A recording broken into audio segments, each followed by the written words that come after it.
it's Nina Carmichael, and we make these videos because you're probably the most ambitious person in your circle, but you know you're capable of more, and you get the push by surrounding yourself with the best. So today, let's learn from one of the best, my husband Evan Carmichael, and learn how to adopt infinite mindset and reshape your life. Enjoy. Okay, let's kick it off with rule number 1, help someone. Having an infinite mindset comes from you wanting people to win more than you want them to win with you. You want people to win around you, your friends, your family, your team, your customers, the people you interact with. You want them to win as people in their life, in their goals, whatever they want to accomplish. You want them to win more than you want them to win with you.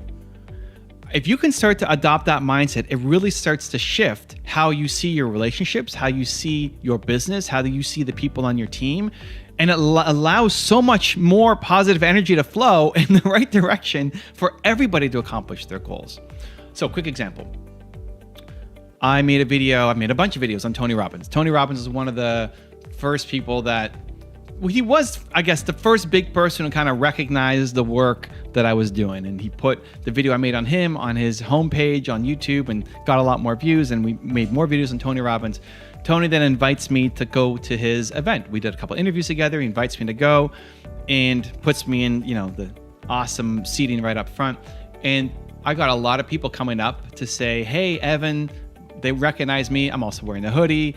Not that I'm a celebrity, but in that kind of world, people would recognize me. And they said, you introduced me to Tony Robbins. That they found out about Tony Robbins or Simon Sinek or Tom Bilyeu or whoever through the content that I'm putting up. And I had a few people who said, hey, I found out about Tony Robbins from you, and I haven't actually gone back and watched your videos in a while because I've been so deep in Tony Robbins land. And now I'm here at this event and paid thousands of dollars to be here learning from Tony. And I don't watch your channel anymore, but thank you for introducing me to Tony Robbins because that's what I watch now. I'm pumped. I'm excited. It's like, that's amazing. Thank you for telling me. Now, would I love for them to be with me forever? Yes, of course, absolutely. But I'm more happy that you're off winning. If you watch this video and you learn from Simon Sinek and you've never heard of him before, you have, and you want to dive deeper, and then you go and you buy all his books and you subscribe to him on YouTube and you dive deep into his world and you don't come back and watch another video of mine for another 12 months, I'm pumped for you. I want you to win as a human, as an entrepreneur, more than I want you to subscribe to my channel and keep watching videos here. It's just a fundamental shift in how you see relationships. I look at the people on my team. I want them all to win as people more than win with me. And I see everybody that I'm working with as a parallel path. You and I right now, you're watching this video, we're on a parallel path. This is a parallel path that we're marching on together. And then at the end of this video, you're gonna go off and go do something else. And hopefully productive and empowering and impactful. You're gonna have a great day. Come on, let's go, Believe Nation. But you're gonna go off and do something else. You're gonna step out the Evan Carmichael path and go do something else. And maybe you come back on the path, or maybe you go way off and you never come back. But right now, you're watching this video, we're on a parallel path, you and I, together. I just want to maximize that time together. That while you're on a path with me, that you're going to become better. And that should be your goal with the people you're around, that we have these parallel paths that we're running together for a certain amount of time. And maybe that's 10 minutes in a conversation. Maybe that's a year of somebody working with you. Maybe that's 10 years. Maybe that's a life partner that's forever, right? But you're on these parallel paths. Your goal needs to be, while somebody's interacting with you in person, via email, through your content, they're with you, that they're a better person because of that interaction with you. If you can do that, if you can just change the way you see relationships to do that, to instead just think about yourself first and think about them first and helping them accomplish what they need to accomplish, even if it means leaving you. I've recommended people to courses and programs that are not my own. I've kicked people off of my team because I was going to hold them back. They wanted to stay here, but like, you need to go and do that thing. This is too safe and comfortable for you, and I can't give you the thing that you want. You have to leave and go do that thing and push them towards it. It makes a huge difference. Okay, so how do you do it? You start by being their chief goal officer. everybody who you come in contact with, be their chief goal officer. What that means is understand what is their most important goal in their life. What are they trying to accomplish? And then go out of your way to try to think about how you can help them. And maybe you can help them inside your business, inside your expertise, inside what you're really good at. Or maybe it's an introduction that you can make to somebody else. Or maybe it's just researching a little bit about what they care about to help them. A quick example, one of my instructors at Toronto Dance Salsa has Lyme disease. Also, one of the guys on my marketing team now has Lyme disease. But at the time, I knew nothing about Lyme. I didn't know what it was, didn't know what it caused, didn't know how you got it, didn't know anything about Lyme disease. But because she has it, I started learning about Lyme disease. I set up a Google News alert that anytime there was something about Lyme disease, I would get notified. And I started sharing things with her that she hadn't seen before. Started sharing that Avril Lavigne has Lyme disease and Shania Twain had Lyme disease, and they both took big breaks from their singing career because of the impact of Lyme disease. If there's new treatments or holistic healing or other people talking about it, then I would share it with them, and I would also educate myself in that process, to the point now where she has opened up her own Lyme disease holistic healing practice and doesn't teach at my school anymore. She's left the school to go launch this business. And I'm so excited for her. It's great. It's fantastic, right? We're on the parallel path, and now she's jumped off and done her own thing, which is amazing. Now, did I make her go launch that business? Of course not. Did I have a tiny little piece of inspiration or hope? Maybe. I'd like to think so. But when you can help people accomplish their goals, it does two things. One, it makes you feel good. You know how good it feels to help somebody, right? We're all built to serve. Where's the book right there? We're all built to serve. It makes you feel good to know that you help somebody. This is what we all want to wake up and feel like what we do matters, is meaningful. You are built to serve. And so when you can get out of your own selfish interests and go help that person accomplish what they want, it feels good. I get more joy from doing that than a business transaction, right? I get more joy from sending her something that she's like, oh my God, I didn't know that existed, than how many views I got on my video yesterday, right? It feels weird to know, great, we have 3 million subscribers on my main channel. I don't even know what that means. It's hard to even contemplate that. It doesn't feel like anything I can touch. But knowing that I helped one person with something is the thing that gets me excited. So it feels good. And the more you feel like you're doing things that matter, at least to one person, it gives you the motivation, energy to just keep going. Because a lot of times that's the thing that we struggle with, is we don't feel like what we do matters. It's not important. Then we lose motivation, then we stop, we quit, right? So you have to feel the connection to the work you're doing. The second thing I found though, and this was quite accidental, is that all this stuff ends up paying off. I've been in this game long enough now. I'm 41. I started doing content in speeches and then my website when I was 21. So it's been 20 years. I spent half my life. Wow. I spent half my life making videos, making content, trying to help entrepreneurs, half my life. And what's great about that, when you have some longevity, is you start to see the fruits of your labor. You start to see those seeds that you planted in other people, you start to see it pay off. Now, not for everybody. There's lots of people who I've helped, or I was their first episode on their podcast, and then maybe they didn't even launch the show, or they don't do anything with their goals. But when you see some people take off, they always try to find a way to pay it back. A great example is a guy named Nick who runs Book Thinkers. It's an Instagram account, an Instagram network of it's the largest Instagram network of nonfiction books. So if you care about nonfiction books and learning, go check out Book Thinkers and check out Nick. When I wrote Your One Word a bunch of years ago, I reached out to Nick and said, hey Nick, love what you're doing on Instagram. I'd love to send you a copy of my book or do some kind of collaboration, let me know. And he didn't have a big account at the time. And I was the first author, brand name, whatever, to reach out and try to do something with him. And he said yes, and we did, a quick little thing. Fast forward 3 years later, I launched my second book, Built to Serve, which is great. And Nick had, in that time, built the largest network of Instagram accounts for nonfiction books. He went from just purely starting up and didn't have much to 3 years later having this giant network of accounts. And when Built to Serve came out, he wanted to help promote it. Where otherwise that would have been more of a challenge. That, hey, I've got this book, do you want to help and be a part of it? He was looking for ways to give back because of the help that I'd given him, right? And so I don't want you to think and be strategic to say, okay, if I help this person out, then in 3 years, they're going to help me out, right? If you're only thinking of what am I going to get from this, you've already lost. I'm just telling you that it's practical. I'm telling you that karma is practical. I'm telling you that giving love and helping people becomes practical if you do it enough. Jonathan Fields calls it maximum sustainable generosity.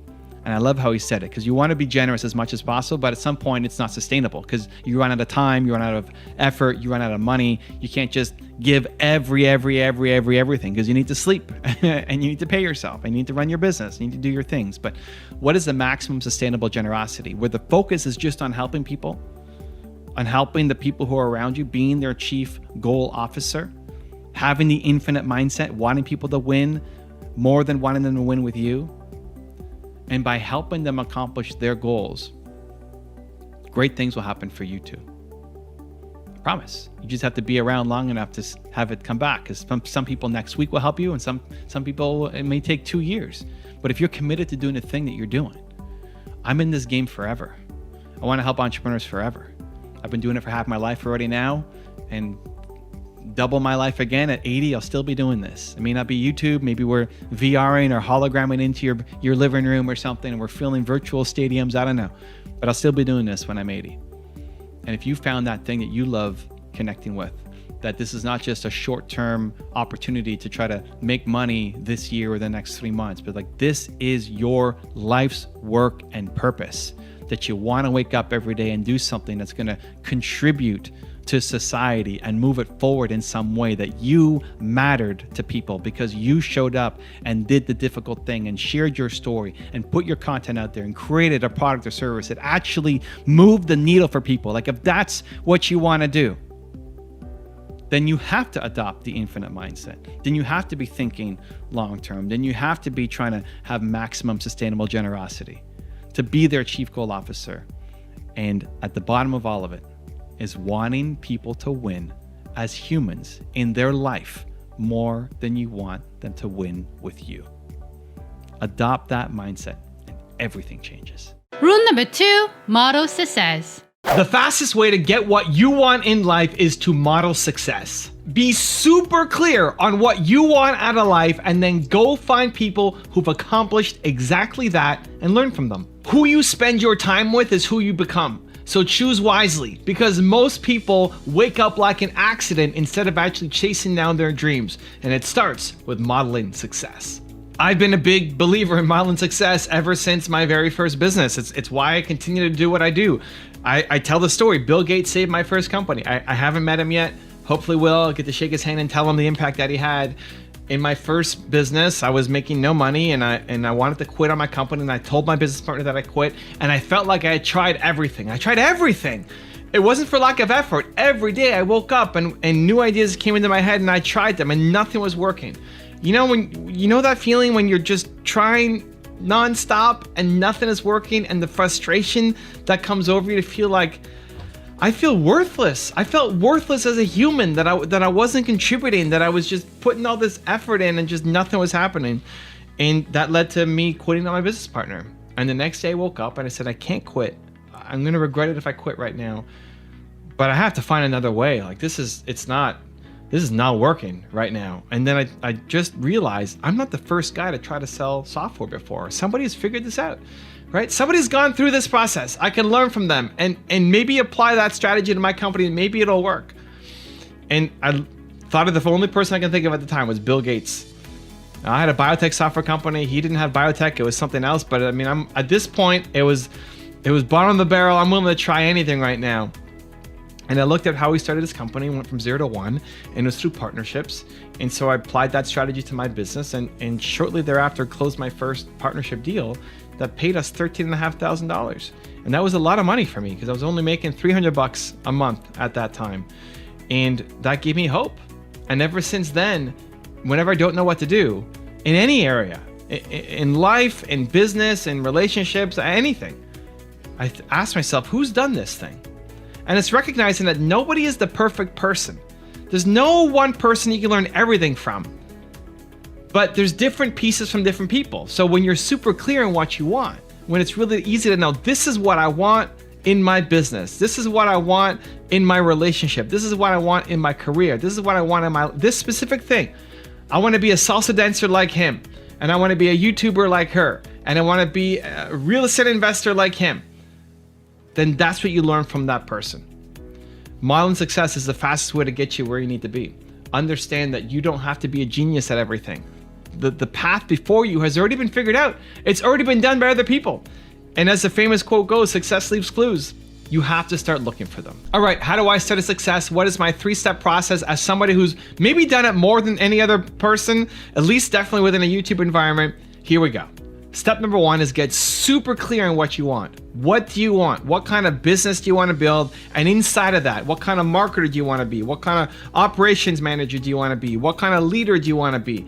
And understanding that those may be different skill sets that you learn from different people, right? I want to be a visionary like Steve Jobs. I want to believe in people like AP Giannini. I want to be a father like my father. I want to stand up for my principles like Howard Schultz. I want to know that now is the time to be the greatest me like Kanye West. You're pulling different things from different people.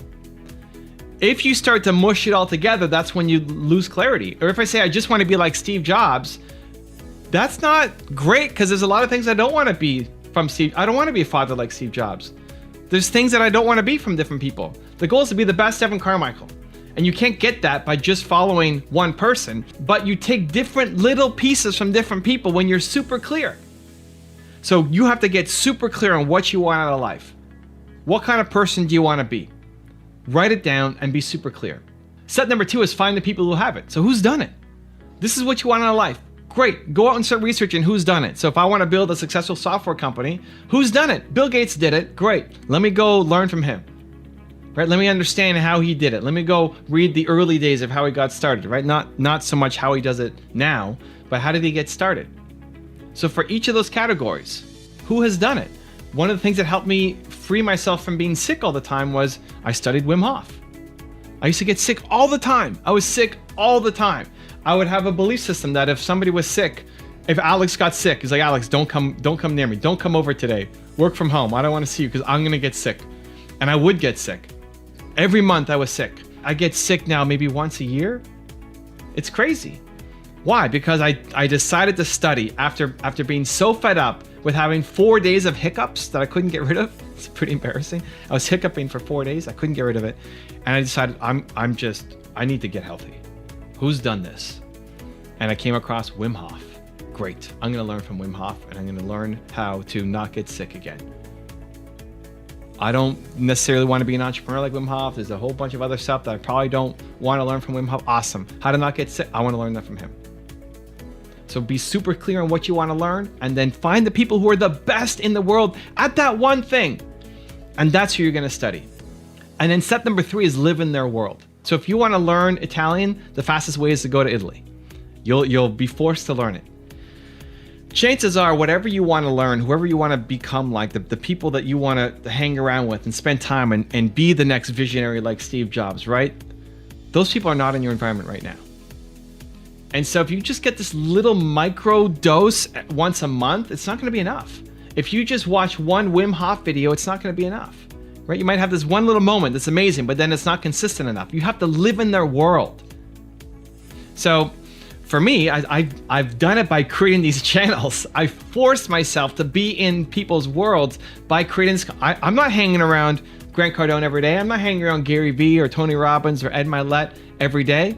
Right, I've connected with these people. I've met a good chunk of them. We've done content and hung out, but I'm not with them every day. So it's easy to fall back to where you were. So I force it through my content. I force it through my business. I force it through the YouTube channel that I'm making. Now you could do it for yourself as well. Whatever you want to learn and be more like, be around it, have it in your world. I look at the Wim Hof stuff, and when I was going through his app and the material, I was doing it very consistently. But because Wim Hof wasn't a part of my environment every day, I fell off. I wasn't doing the breathing as much. I wasn't doing the cold showers as much. And so what did I do? I printed a giant poster It's in my bathroom. I would take you back there, but my camera is stuck on a tripod. It's this giant poster of Wim Hof. I subscribe to his YouTube channel, so anytime he has a new video coming up, it's a trigger. It's a reminder. Like, yeah, right. I need to do that again. Because you're gonna forget. You're gonna fall back to your old habits and your old ways and your old thinking patterns. You need to be shifted into the new one, and that happens by living in their world. So follow them on Instagram, follow them on YouTube, put something up on your wall to remind you of it every single day, of that thing that you're trying to become. Because that thing that you want to become is the best version of you. So we got super clear on what best version of you looks like. You've now identified who's done it, and now you're living in their world. And that doesn't mean you have to follow 1,000 people, but different people for different things to help you be the best you. Also, if you want to have more self-confidence and self-belief, the science says it can take up to 254 days of consecutive action for you to shift that habit forward. So I've designed a special free program to help you get more self-belief for every day. For 254 days, I will send you an email to an unlisted video that, if you watch it, will shift your confidence forward. The links to join for free are in the description below. You can use rejection as fuel to help you go off and do something bigger and motivation to, I'm going to prove them wrong. Surround yourself with greatness. If you want to be more confident, you need to surround yourself with things that make you feel confident. And you have an overview of what your book is all about, and you write into them. There's usually a general email address so you can connect with them. Rule number 3, believe. 95% of the world wakes up and drives to a job that they hate. I believe that you have Michael Jordan level talent at something, that you are a genius. You are the best at something. Most people either 1, have no idea what that thing is, or 2, they have found it, but they don't have the courage or belief to go chase it down. Either way, the path is through. You need to find the thing that you are a genius at, that you have Michael Jordan level talent at, and live it every single day if you want to live your life instead of regret your life. This is why I do what I do. I want people to believe in themselves more. I look at people and I see this person who hates their life, and then there's so much talent. You have so much talent. You want to serve, you want to help others, you want to make an impact, you want to make a difference. Everybody does. It's a human condition. And you know you're capable of more than what you're doing right now. You know it. And this is what I want to help bring out in people. It's why I make the videos that I do and write the books and do my speaking, all of it. Because I want to pull that out. I want you to suck on whatever energy that I can give you so that you then realize, maybe I am a genius. Maybe I do have great ideas. Maybe what I have could actually change the world. Maybe I need to stop doing the thing that I'm doing. Maybe there is some hope, right? That's what I want to try to inject into people. And so I have an 8-step process that I'll take you through super quick, that if you are struggling with belief, if you are struggling thinking that, I don't know if I'm a genius at something, this process will help you. It'll help you believe in your big ideas. It'll help you believe in your capabilities, and it'll help you go off and actually make an impact. Let's dive in. Number 1 is find your purpose. You got to find out what the thing is that you're here to do, right? I have my who, why, how process. Figure out what your 1 word is, your most important core value. 2, your purpose comes from your pain. The thing that you struggled the most with is the thing that you want to help other people through. Whatever you struggled the most with, the worst moment in your life, whatever you remember that is, your purpose for life will be helping other people who are currently going through that pain. And then 3, the how you got out of it, how you got through it, will be a recipe to teach other people. You'll be able to, as you take your steps on the staircase up, lift other people up to join you on that step. So step number 1 in believing in yourself more is figuring out what is your purpose. Step number 2 is going from idea to action. You have great ideas. You have great ideas. The problem is you judge your ideas. You come up with a great idea in the shower, and then you spend the rest of the day thinking about it, researching, planning it, judging it, saying, I can't do that, or how's that going to work? And then you wake up tomorrow a different person. The faster you go from idea to action will dictate your entire future. It'll change the entire trajectory of your life. The faster you go from idea to action. Stop judging your ideas. You get an idea, you go for it. You do it. The 2% difference. Stop planning to get to 100% and just take action on the first 2%. You'll never figure out the whole plan by sitting on your couch. You won't. You figure it out by doing. Idea to action. Train yourself. You get an idea, you do something about it. Because your ideas list is never going to get any shorter. It's growing every day. You're a genius. You come with great ideas. But it's not enough. You got to do something about them. And so immediate action. You get an idea, boom, the 2% difference. What's one thing that you can do that'll take you 2% of the way to making some momentum on this idea? The smallest, simplest, dumbest, stupidest thing that you can do right now, today, on your idea. Idea to action. Step 3 is model success. Have people around you who inspire you, who lift you up, who show you that it's possible. I love my YouTube channel for myself. I need it for me. I surround myself with Steve Jobs and Kanye and Oprah and all these people. For me, for myself, I want it. I want to be around successful people because what it does, it rubs off on you. It rubs off. It's like they're sprinkling little Steve Jobs pixie dust on you. It rubs off. It shows you two things. One, that it's possible because all of your heroes, they started with less than what you currently have right now. You feel like it's overwhelming and impossible in your environment and it's never going to happen. Whoever you look up to, whoever your heroes are, they had it worse than you have it right now. They struggled through worse than what you're struggling through right now. And so if they could do it, you can too. There's no excuse. If you're surrounded by people who just tell you, oh, take it easy, take it slow. Yeah, of course you can't do it because you were born at X or because you come from this community. Of course, yeah, you're never gonna make it, right? Screw the president, screw the system, right? Most people, that's how they live. But other people, they've won. They've done it. Despite coming from worse circumstances than you have no excuse. And so when you surround yourself with those people who are often winning, who look like you, came from the same background as you, struggle with the same things as you, or worse, it's motivating. It gives you hope that it's possible. You need to be around success. You need to model it. And it gives you the hope, and it also gives you strategies. Bill Gates saved my company. I've never met him yet, but what he did gave me hope that what I wanted to do was possible with my software company, and how he got through was a recipe for me. I modeled how he got through it, and that started to take my company forward. So step 3 in believe in yourself more is you need to model success. Step 4 is create an environment of excellence. An environment of excellence. What in your environment makes you feel excellence? It starts with you, how you carry yourself. I love wearing this, right? Like I wear this not just for the camera, I like it. Like I feel like Batman putting on my outfit, putting on my superhero cape, right? When I wear this, how do you want to express yourself? From the clothes you wear, from your haircuts, from the jewelry you put on, how are you going to express yourself that is excellent? That reminds you of who you are and what you're capable of. Next, you go out to your physical environment. So these people are all behind me for a reason. I walk into this office and without even having to think about it, I've got these people staring me down, reminding me to be excellent, to go chase down my dreams, right? What's on your cell phone background? What's on your computer background, right? These are things that you set up once in your environment and then it triggers you. I call them play bigger triggers. They're there for you every single day to remind you, right? If I'm feeling low, if I feel like I don't believe in myself enough, I got my parents right here telling me, hey, Evan, you're really Carmichael, believe in yourself more. If I'm struggling with my vision, I got Steve Jobs staring me down right here, right? This is my computer, I'm looking here, I got this guy, eyes on me, right? Now, maybe that's too creepy for you, scary for you, awesome. Design for yourself, design for your excellence. What makes you feel bold and want to come alive, and have that as a daily part of your routine.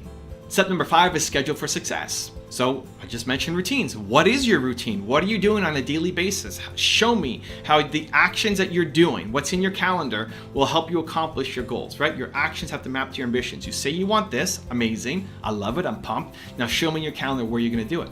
You say you want to have 1 million subscribers on YouTube, amazing. You say you want to sell 1 million books, amazing. You say you want to have $1 million business, amazing. Show me in your calendar where are you spending your time on making videos, on writing books, on building your business. Like it has to be in your calendar. Most people, they don't have it in their calendar. And if you don't have it in your calendar, it's never going to get done. And not just business, life success. You want to be a successful husband, father, mother, daughter, wife, anything. Where's that time? Put it in your calendar. Right? Show me your calendar. Your calendar is your habits, and your habits will dictate your success. And so what you do on a weekly basis in your calendar, and also how you start your day every day. Most people wake up like an accident. Most people wake up, they hit the snooze button, which already you're telling yourself that you're the kind of person who doesn't follow through on your goals, and you start responding to other people's emergencies. No, start your day with intention. You could have had the greatest day of all time yesterday, and you wake up today and you're starting over. So what makes you come alive? And then put that into your morning routine with intention every day so you stop waking up like an accident. You do that, you're gonna believe in yourself more. Step number 6 to believe in yourself more is manufacturing self-confidence. Manufacture self-confidence. You do difficult things. You need to teach yourself that you do difficult things. That when something is hard, you want to do it. You love hard things. That when your heart's beating and you're scared, you're nervous, that's a sign you have to go do that thing.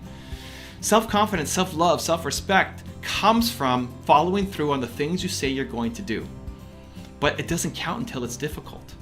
Waking up at X in the morning, right? You want to wake up at 6 in the morning? Great. When it's easy, it doesn't count. You don't feel good about yourself. You don't feel bad. It's easy. It's when it's hard.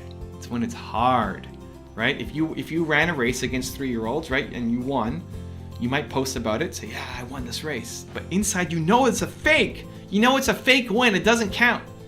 But if you get up and run against Usain Bolt, he's going to destroy you. But you can feel good that you tried, right? Are you proud of your effort? You want to manufacture self-confidence? You want more belief? Are you proud of yourself today? And it's not something that anybody else can give you. Should I be proud of myself? I don't know. Did I do enough reps? I don't know. Did I write enough words for my book? I don't know. Are you proud of yourself? I can tell you when I broke my neck on my tour and I was sitting at the front for 3.5 hours in massive pain delivering my presentation, I was proud of myself. Even though the quality went down, right? I was better when I was being able to walk around and not have so much pain. I felt like my presentation delivery was better, but I was more proud of myself for doing it when it was hard. That's how you manufacture self-confidence. That's how you manufacture self-belief. It's doing it when it's hard. It does not count until it's hard and that you do difficult things. Step number 7 to believe in yourself more is beating negative judgment. If you're doing anything that's different, anything that's outside the norm, guess what? There's a lot of people who love the norm. There's a lot of people who will say, hey, you suck, like stop doing this. They want to protect the status quo because if you go off and win, it makes them look bad. It makes them feel bad about themselves, right? You winning makes them feel bad about themselves. And so you're gonna have a lot of people who all they focus on is tearing other people down. You may even have your parents who are giving you advice out of love, but your parents are pilgrims. You were growing up in a different era than they did. If you're 20 years old right now, your parents at 20 years old, the world is different. The amount of things that a 20-year-old can do right now to build a business, to have success, to make a meaningful impact on the world is crazy compared to what was available when your parents were 20 years old. They don't understand the world that you live in. And so their advice is out of love, but they just don't understand what's possible. And so you get advice that's out of love that's still negative. You'll see it as negative. And you'll also get hate. You'll get people who watch your videos or read your book and say, you suck. That's the worst thing I've ever seen in my life. But what's the alternative? To never ruffle any feathers, to never do anything bold or big or great, to live your entire life in fear of being rejected, in fear of people laughing at you. And so you play small your whole life, and then you're 95, you look back and say, I never did anything great. I knew I was capable, I never did it. You need to learn to attack judgment. You attack it. If you're afraid of even the possibility of judgment, then you do it. That's why I painted my nails a while back, because I was afraid of people judging me for having my nails painted. So then I had to do it. You have to do it. Just to beat it, just to eat the judgment.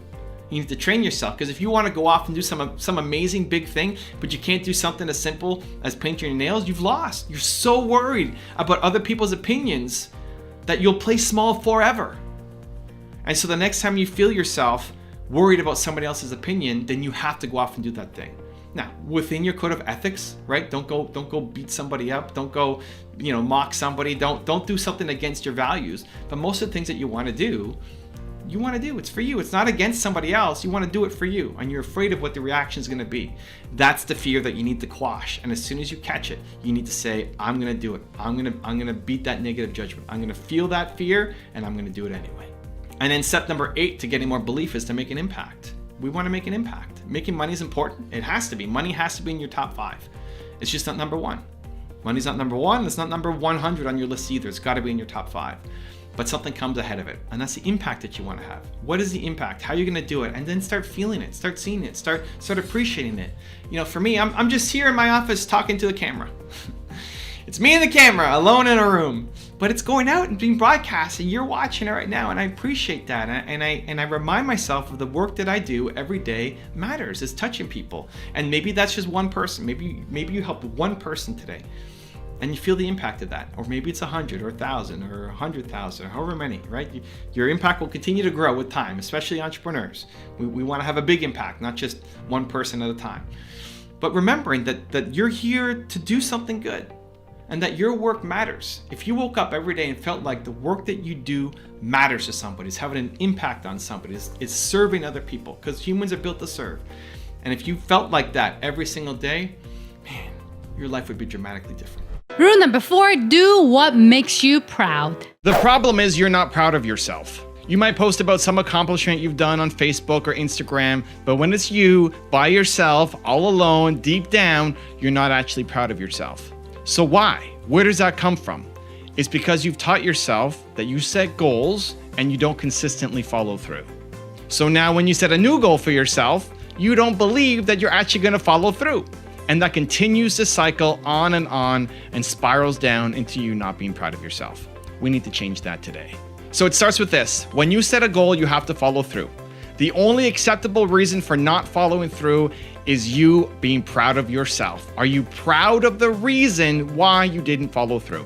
So a couple examples. When I started my tour, the very first stop, the pre-tour stop was Boston. I had a goal at that time that I was going to run 30 minutes of cardio every day.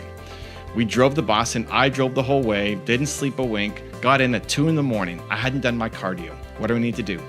I need to do my cardio. Why? Because I told myself I committed to doing 30 minutes of cardio every single day. The cardio was the worst cardio of all time. Barely moving, right? Just kind of half eyes closed, trying to struggle my way through the 30 minutes. Health-wise, I burnt 0 calories. It would have been better for me to go to sleep. Mentally though, for the mindset, I'm pumped.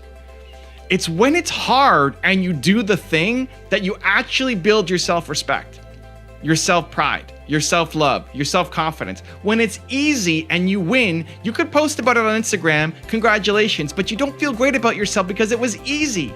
But when it's hard and you try, that's when you start building self-respect, self-accountability, self-pride. That's where it comes from. And so in Boston, I woke up the next day and I was tired and I had a sluggish, hard day trying to get through it, which was not great for my body. But mentally, I'm pumped. Like I did the thing when it was difficult. If I just went to bed, I would have had to ask myself, am I proud of the reason why I'm not doing this? Other people would let me off the hook. I'm sure the people I went down with, Nina, my wife, Danny, my camera guy, would have said, it's okay, go to sleep. It's 2 a.m. You drove all this way. It's a strange day. It's not a typical day. You have every reason in the world not to do it. People will let you off the hook all the time because they don't hold themselves to high standards. And then they infect you with their lower standards. I would not have been proud of myself if I didn't do my run, even though the results sucked. It's the effort. That's where the pride comes from. Now, we went off and did this crazy tour, 23 cities, 90 days. I committed to doing all of these cities. Then I broke my neck in Denver. I broke my neck in Denver. I had to cancel my Denver event. I committed to going. That was my goal, to go. I committed to people. They paid money. We had to refund. We had to cancel. We had to apologize. Am I proud of the reason why I didn't go? Yeah, I'm in the hospital. I can't go. Then we got to Kansas City as my next stop. The doctors didn't clear me to do a full 3-hour event, so I could go for 1 hour. So I still canceled the event. I refunded everybody their money and said, guys, it's off, but I'm still gonna come. Like, I'll refund you the money. I'm still gonna come. We'll do a Q&A for about an hour and we'll see how long I can go, take pictures. I booked a hotel anyway. I can't get a refund on that, so might as well come out if you want. And everybody still showed up. And instead of going for an hour, I went for an hour and a half. But I didn't go for the full 3 hours. I set a goal to go for 3 hours, right? That was my initial intention, my initial goal. I didn't do it. I only went for an hour and a half. But after the hour and a half, I had a concussion. So I'm starting to slow down. I'm getting a little dizzy, getting a headache. And so we have to go. We got to leave. I couldn't take as many pictures as I wanted, couldn't sign as many books as I wanted. But I'm still proud. I'm proud of the effort that I went and I tried. That was my max effort. I had to be pulled off because I had nothing left in me to keep going, right? I probably would have passed out if I kept staying there a little bit longer. And so, are you proud of your effort? That's all. I can't judge if you're a success or not. People message me and DM me and send me emails and say, hey, Evan, should I be doing this or that? Like, what do you want to do? Are you proud of your effort? I can't judge. What does your version of balance look like? What time do you need to wake up in the morning? Do you want to wake up at 4, at 5, at 6, at noon? I don't care. I don't care what time. You say you have to wake up at noon every day? Amazing. I'm pumped for you. Are you proud of your effort? I'm not going to judge your effort. This is one of the single biggest reasons why so many people fail. You're fronted on Instagram and Facebook with this perfect life. Meanwhile, you're not proud of yourself and the effort you're putting in. So I'm going to give you a 3-step process. Follow this. You're going to start hitting your goals and start feeling better about yourself. Step number 1 is you set a goal. What's your goal? What do you want to accomplish? Something daily. Your goal should be a habit. So for example, I want to meditate for 10 minutes every day. Great. I want to run for 30 minutes every day. Amazing. I want to make a YouTube video every day. Awesome. Make that your goal. Some kind of habit that you can track on a daily basis. This is the start of building credibility with yourself. Look at that goal and then say, am I going to hit that goal? Like, is that going to actually happen? Do I believe in myself enough that this is going to happen? Or am I going to start and stop and then fall off the cliff and be motivated today, but then in 2 weeks, I'm going to forget about it? Don't let that be you. Look at that goal and say, I'm going to hit it. This is my goal. This is important to me. I am the kind of person that when I set a goal, I follow through unless I'm proud of the reason why I didn't, right? There's a tiny little bit of reasons that you might be proud of, but all the other ones you're just not proud of. You were tired, you forgot, you were slow, you were lazy, you were scared, you were fearful. Those are not acceptable reasons. You have to be proud of the reason why you don't follow through. So 1, you set a goal, some daily kind of habit that you're gonna do on a consistent basis now. Number 2, immediate momentum. Do one small thing right now to make some progress. One tiny small thing. I call it the 2% difference. Get the 2% difference right now. Don't worry about getting to 100%. Do something right now. If your goal was 30 minutes of running, great, go do your run. You don't have enough time to do it? Great, do 2 minutes of running. Meditate for 60 seconds. Anything. Send one email out. Make a quick 30-second YouTube video. Something. Immediate momentum. You are not allowed to set a goal and not create immediate momentum towards achieving it somehow. The 2% difference right away, because tomorrow you're going to wake up a different person. Show yourself. You set goals, you follow through, and you take immediate action. This is a start. This is the rewiring of your identity right now. We're doing it together. So step 1, you set your goal. Step 2, immediate action, the 2% difference right away. Step number 3 is you take the proud test. Whenever you're doubting, whenever you're looking at that thing and say, I don't want to do it, you ask yourself, am I proud of the reason why I'm not going to do it? And if you get a no, you have to go off and do that thing. If you get a yes, okay, great. But if you get a no, you're honest with yourself. It's just you. Nobody's going to judge you right or wrong. No, I'm not going to be proud of myself. You have to go do that thing. You have to. And if you get up and you don't do it, then you need to reset your goal and make it easier. You need to reset your goal. Stop setting 100 goals and then not following through. You have zero credibility with yourself. So just set one goal and do that one thing every day. Just start building up that reputation for yourself, not what other people think of you, the reputation for yourself. If you have 100 goals and do none of them, stop setting goals. It's not working. Eliminate all your goals. Just start with one goal a day. That's it. One simple goal a day to show yourself that when you set goals, you follow through. You're starting to rebuild and retrain your identity. And then when you do it, you wake up and you do the thing, amazing, celebrate, pat yourself on the back, put on a song, dance. You did your meditation, you did your sales calls, you did your YouTube videos. You did it. You do that consistently, it's time for another goal. You keep injecting that into your life. You need to build that identity that when you set a goal, you follow through. That's who you are. Congratulations. I'm pumped for you. Can't wait to see where you take things. Rule number 5, the last one before our very special bonus clip, compare yourself to others. I think comparing yourself to others is actually fantastic. I think most people aren't even doing it enough. The challenge is people do it incorrectly. The problem is people compare themselves to others as a way to kick themselves down. You look at somebody else who's done a lot more than you, and you say, wow, they're so much better than me. I can never do it. And that's kicking yourself down. What you need to do, you flip it and say, wow, that person has done so much. That's what's possible. I'm comparing my beginning to their middle or to their end, which is an unfair comparison. They can get there, therefore I can go chase my dreams down as well. That's a kick forward. Most people kick themselves down. What you need is to kick forward. But without the kick, you stay stuck.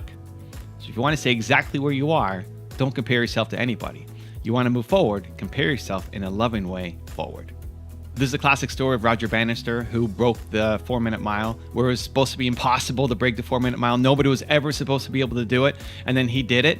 And everybody thought your body would break down and that it just would never, ever, ever happen. And then Roger Bannister did it. And then what happened? Lots of other people did it. High school kids did it. People around the world have done it. Why? Because they saw somebody else do it. When you can compare yourself to somebody else and see that they can do it, that can be the inspiration to move yourself forward. Again, the kick forward. If you just look at that and say, wow, he's superhuman, I can never do it, then you're right, you stay stuck.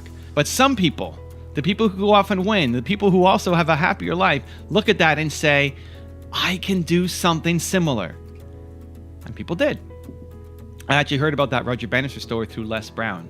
And when people ask me, who is my favorite motivational speaker, or who do you think is the greatest speaker of all time? I say Les Brown. I don't know who touches Les Brown. I mean, there's so many great speakers, so many amazing people out there. I've had the good fortune of connecting with a lot of them. But man, Les Brown, when he gets on a tear, it's something different. He takes you to a different world. And I remember when I first heard him, it's like, holy cow, this guy is so good. And it was at the start of my career of filming videos and making content. And I thought, how does he know those scripts, and how does he memorize those lines, and how does he just speak for an hour and not need notes or a PowerPoint or anything else? Like, this man is crazy. It's impossible. I could never get that good. And I used to compare myself in a negative way. Like, I could never be Les Brown. And then somewhere along the line, I flipped it to say, hey, I'm getting better. And I love what Les is doing, because he's actually guiding the industry, because it's actually showing what's possible. That if he can do it, then I can do it too. He's actually paving the way for people like me to come up and be speakers as well. And I actually had the good fortune of last week being on a Facebook Live with him, where he was interviewing me about my story. Like, what? Les Brown is interviewing me about my story? This is crazy. How did this happen? Because I used him as an inspirational kick forward. See, if you never see anybody who's like you doing it, it's really, really hard to get up and do. If you're the only person that you know in your family, and the only person that you know in your community, and the only person that you see online anywhere trying to do the thing that you want to do, it's really, really, really, really hard to stay motivated. But when you can see somebody else, when you can model success, when you can have an example to follow, I think that makes the path easier, because it gives you more hope, knowing that it's possible.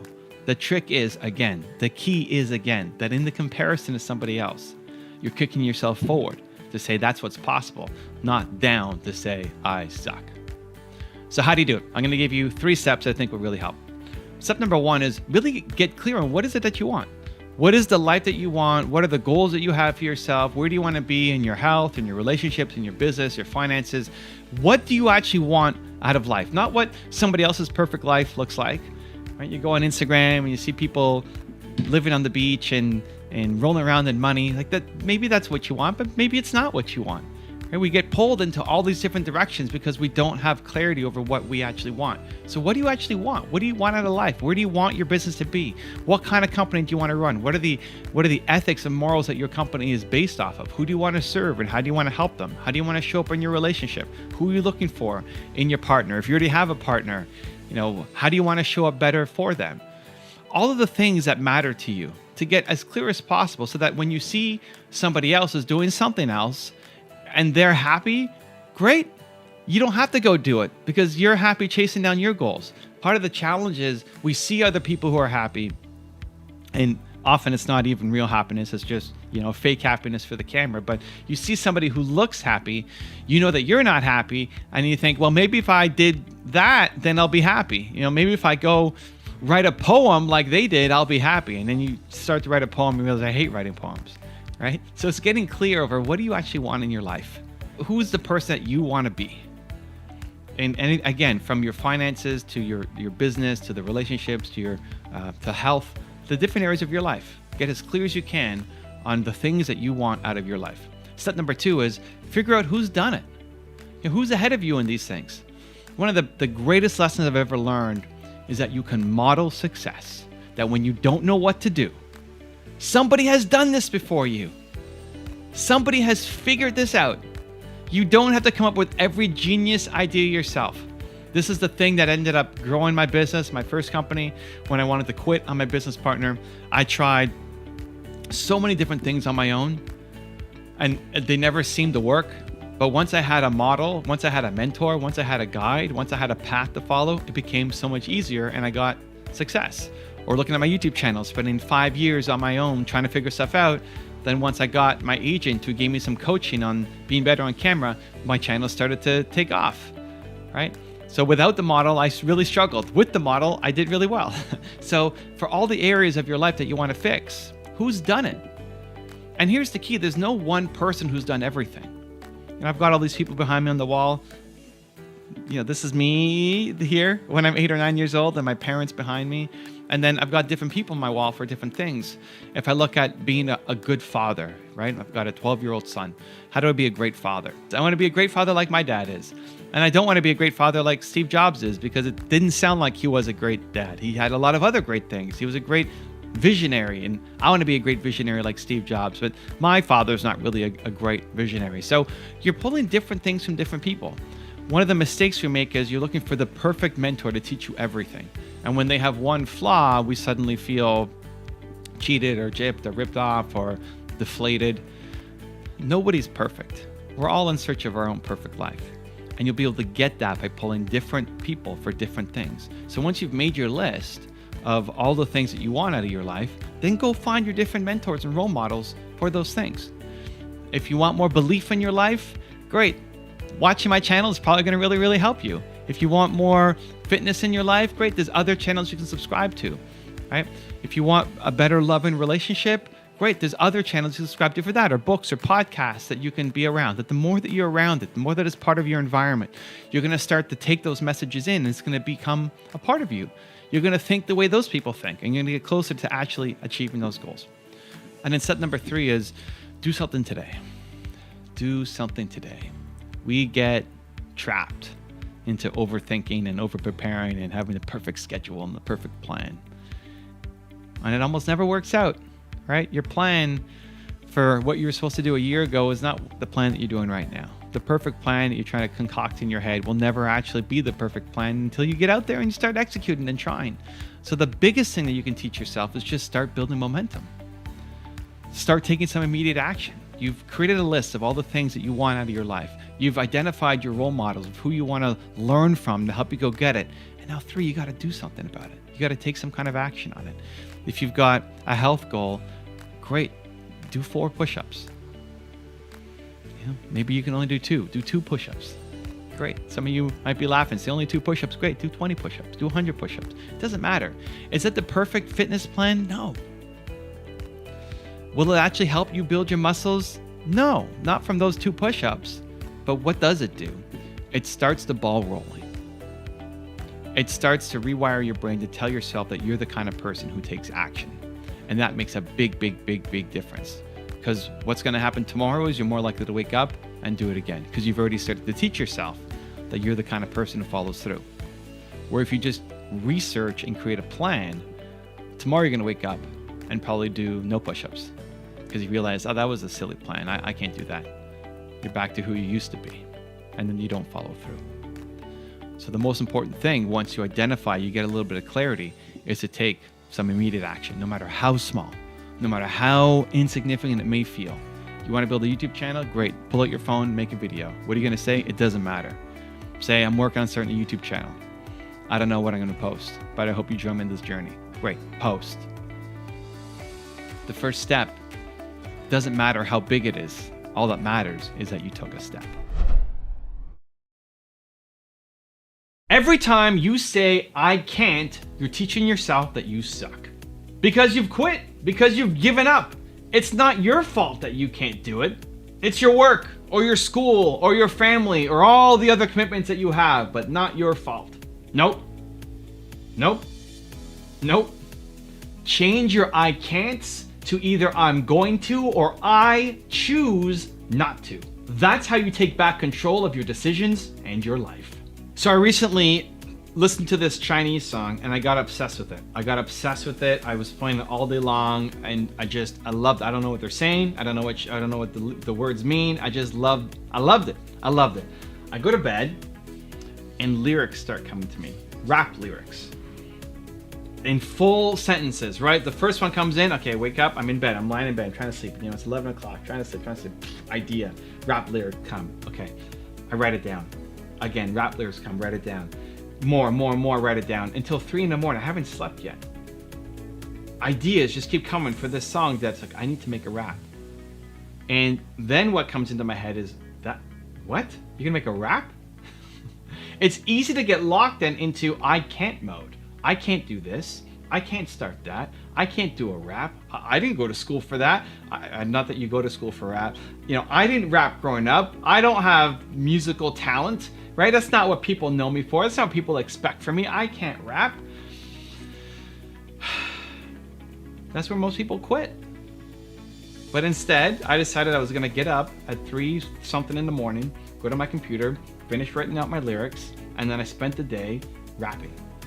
And that night, finished the video, sent it off to Christina, my editor, to put it together, and the next day we released my rap video. Now, maybe you love it, maybe you hate it, it's gotten some decent responses. It was tons of fun to put together, and most importantly, I taught myself in all of these things. These are all great micro moments to teach yourself that you're amazing. Whenever you say, I can't, and you do it, that's how you build self-confidence. That's the birthplace of self-confidence, self-love, self-respect, is taking something that you think that you can't do and just trying. Not even doing it full out, because I don't expect my rap to go off and win any kind of awards, right? But I tried it, I did it, I released it. Expect to suck at the beginning, that's okay, it's normal, it's part of the process. But in those moments of I can't, and then turning them into something that actually exists, is where your genius will come. I look at my top 10 series, and it's partly why I have Kanye on my wall, because the first video that I made was on Kanye. First top 10 was on Kanye. It was 5 years into my YouTube career. I did a response to my friend Mark Drager from Phantom Media, and I said initially, I can't do this. Like, I can't make a video now on this. I have all these other commitments. I have a full day ahead of other stuff that I'm supposed to do. And said, no, I did action. I'm just gonna do it. Forget it. I'm gonna make it. And I didn't expect it to do well. Luckily, it actually did. And then that became this whole thing of making, I don't know how many top 10s, hundreds, maybe 1,000. I don't know how many top 10. How many top 10s have I done? I have no idea. But it started off as just idea. Trust your ideas. Know that they're amazing. Stop saying I can't to yourself. This is where you need to take control of your head and your heart. You have to make decisions with your heart and then use your head to figure out how to do it. Anytime you're doing something new, super important. Anytime you're doing something new, I'm gonna make a rap, I'm gonna make a top 10 video, I'm gonna do anything outside my normal thing, right? Same for you. Anytime you're doing something new, it doesn't make sense because it's new. What is brand new doesn't make sense. You're creating something new. And so your head, your logical brain that's designed to keep you safe, doesn't understand it. Its job is to protect you and says, don't do that. You can't do that because one, it's never been done, and because we have all these reasons why it's not possible for you, not just anybody else, for you. Like, you can't do it because you haven't done it before. That's what your head says. Your heart can create something new. Your heart creates art. Your heart makes up a world that hasn't existed before. And so at the very beginning of many projects, your head and your heart are against each other. Your heart's saying, I want to make this. Your head's saying, you can't make this. And so you end up staying stuck in limbo with all these ideas, never taking momentum because your head and your heart are fighting. You've got your foot on the gas and the brake at the same time, never moving, knowing that you're capable of more. And so you make the big decisions in your life with your heart, and then you rally your head to say, okay, we're doing this. I'm making the rap video. I'm making the top 10. You're gonna do your crazy idea. And then your head says, ooh, okay, they're serious. Let's figure out how not to die doing this, right? Let's figure out how to actually make it work. So you make the big decisions in life with the heart, and then you use your head to figure out how to go out and accomplish it. So how do you stop saying I can't and turn your ideas into action? I'm gonna give you a 3-step process that I think will help. Step number 1 is say I can't, and then have a blank. And then fill in that blank. Like, what can't you do right now? I can't, and not some stupid thing like I can't fly. I can't jump off a building. Okay, great. Like, what are your actual goals? What do you want to accomplish in your life? Accomplish with your business? What do you want to have happen? Within that context, what are you telling yourself that I can't do? So when you say I can't, and you leave a space there, what's the first thing that comes to your mind? If you need help, if you're not getting it, go look in the mirror. Serious, like, pause this video, go to the mirror, look at yourself in the eyes and say, I can't, and then see what comes up. Whether you actually say it out loud or it's just in your head, that little voice inside your head that is oh so powerful. What is it saying that you cannot do? Write it down. Step number 2 is you're gonna do it. Do it. Whatever the thing is, do it. You can't rap, rap. You can't make a top 10, make a top 10. You can't, whatever, do it. Like the smallest possible way. If it's make a rap, I don't expect a fully polished, amazing video, right? The 2% difference. Take that idea that you have, and instead of planning to get to 100%, the 2% difference is figure out what is the first 2% of that idea and just do it. You say you can't do it, great, do it. The difference between doing something and not doing something is doing something. So just go do it. Show yourself. This could be the greatest day of your life. If you take something, this is what you want to train yourself. Like if you say, I can't do things, if you're in the habit of saying, I can't, you need to flip that. And it's not, again, some monumental thing, some giant event that happens. It's a daily battle with yourself. Confidence comes from the daily battle with yourself. Of flipping I can't to showing yourself that you can try, that you will, you're gonna do it. So do it. Whatever that I can't is, go do it. Find some small way and just do it. And then step number 3 is expect to suck. Expect to suck. Don't expect to be great. If you say I can't make videos and then you go do one, expect it to suck. That's okay. That doesn't mean, see, I can't do it. Look, it sucked. No. You tying your self-worth to the results is a losing game. It's the process. You started. All that's missing now is a skill set. How do you get a skill set? Practice. Practice. If I suck at making rap, but every day I worked at my rap skills, I would be better. I may not win a Grammy, but I could spit out some fire rap. I just believe it. And I want you to believe that too, that whatever this thing, you might think, that's ridiculous. That Evan Carmichael thinks he could be a rapper. That's what I want for you. Because everybody's saying that you are ridiculous for thinking that you can become an X. And worse than that, you are saying that it's ridiculous for you to become an X. You can be an X. Practice, dedication, hard work. It's just a skill set. The thing that's missing is momentum. Momentum comes from the belief that it's possible. So you can't what? You can't X? Do it. And expect to suck. And prove to yourself that you're capable of starting. You're capable of building momentum, and that now the only thing missing is a skill set. And just like any other skill, you can pick it up through practice.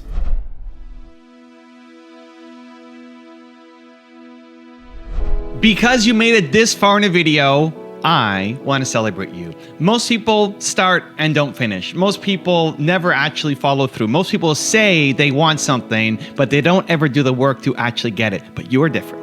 You are special. Believe Nation, you made it here all the way to the end, and I love you. So as a special celebration, if you put a hashtag believe down in the comments below on this video, I will showcase you and celebrate you somewhere on the screen in a future video because you are awesome. If you want to learn how to find courage in life, check out the video next to me. I think you're gonna enjoy. Continue to believe.